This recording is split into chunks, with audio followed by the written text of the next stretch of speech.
En jij mag, even denken, goed zitten, ja. En ook met één been proberen op, juist, ja.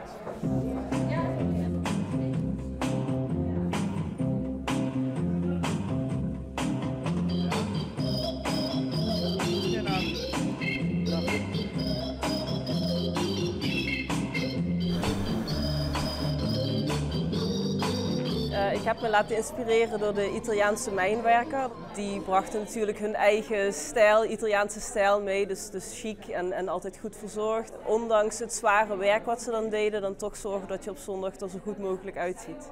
De mijnen hadden in hun hoogtijdagen veel personeel nodig. Dat werd gevonden in landen als Italië, Polen, Slovenië en Spanje. De duizenden immigranten namen hun eigen cultuur en gebruiken mee. We vonden het een hele mooie uitdaging voor jonge designers heden ten dagen om de kleding van die groepen en de mijnwerkerskleding samen als inspiratiebron te gebruiken voor een nieuwe collectie, voor een nieuwe mijncollectie. Deze jurk heb ik gemaakt en ik ben er best wel trots op. Goed zo, je hebt het ook echt heel mooi gemaakt.